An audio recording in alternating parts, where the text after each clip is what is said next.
Well, it's starting to get a tad uncomfortable for Twin fans, with Cleveland getting closer and closer in that rearview mirror. And tonight, they started a 4-game series with the red-hot Oakland A's. And look at these guys. Those are the Timberwolves kids, the rookies. They all got to throw out the first pitch. There's Jared Culver. We'll hear from him in just a bit. As for the game itself, this game was close throughout. Now watch, it's 1-1. Marwin Gonzalez looking like Byron Buxton. He has been such a valuable asset to this team.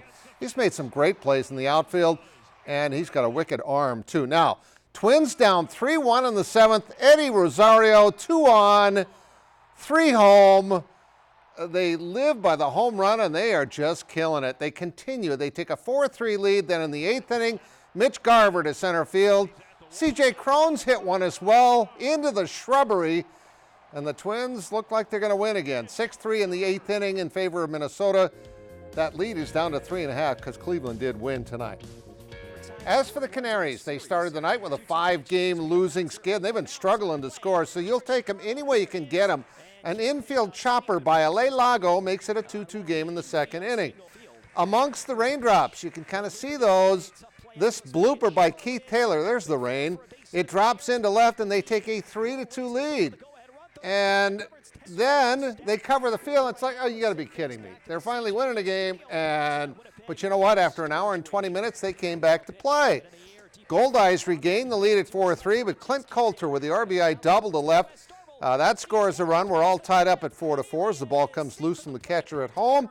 Mitch Glasser then follows that with a liner to left center field. That scores Coulter. It's 5-4 in favor of the Birds. And then the bearded wonder, Brett Vertigan, our recent athlete of the week, he's going to smash one up the middle for an RBI. Glasser scores. They take a 6-4 lead, and we go on to the scoreboard. Ely's hit a 2-run homer. They lead it 8-6 in the 8th inning.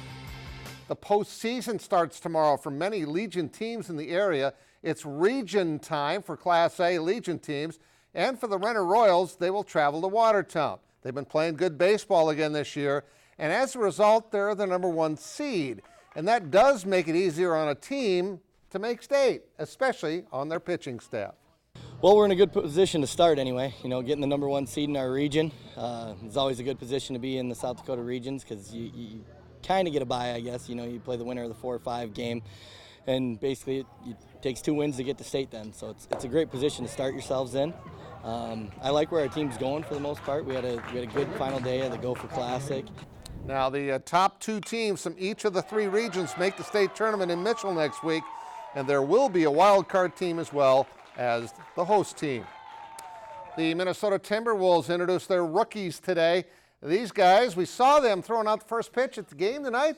They will contribute to what is still a very young and talented team in Minnesota. And for top draft pick Jared Culver of Texas Tech, he hopes to be part of building a winning culture in Minnesota, just like he and Matt Mooney of the Coyotes did with the Red Raiders this year, who made it all the way to the NCAA championship game. You know, I'm trying to win just as bad as these coaches and everybody else, so I'm going to go out and give it my all and do my best that I can every night, and I'm just glad to be a part of this culture that they're building. Culver was also glad to be part of the culture they built in Lubbock that saw his team ultimately shock the world and make it all the way to that championship game in Minneapolis before losing in overtime to Virginia.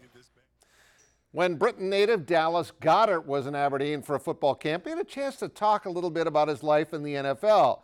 Now, the transition to Philadelphia was made a little bit easier by the fact that the Eagles have both Nate Gary of Sioux Falls and Carson Wentz of Fargo on their roster. And Goddard hopes the former Bison is finally fully healthy for this season because he throws a great ball and he's a great teammate as well. Man, he's awesome. You know, the way he takes over the game and the way he practices, the way he shows up every day to work is, you know, makes you do the same thing. But, yeah, he throws an incredible ball. It's always right where you want it to be, right where it's supposed to be. So I'm expecting big things from him this year. Kind of a cool connection there. Wentz, the Bison, to Goddard, the Jackrabbit. Now, keeping him healthy, though, is going to be a key. We're talking about Wentz. He was having that MVP season when he got hurt as a rookie. Goddard is hoping they can be a great connection in the NFL after being arch rivals all those years. Former Roosevelt and then South Dakota State standout who threw to Dallas Goddard throughout his career, Taron Christian worked out with the Dallas Cowboys yesterday, and he's optimistic about being in camp when they start a week from Saturday.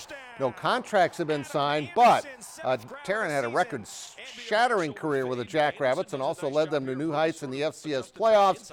He was a three-time All-American, but after signing a contract with Seattle, he was let go by the Seahawks in May. He was hoping to become Russell Wilson's backup. Seems like a pretty good fit as well in Dallas because Dak Prescott plays the same brand of ball. We'll see what happens. To say that Lorenzo Brown and his Storm players are proud of what they accomplished Saturday night in Glendale, Arizona would be an understatement.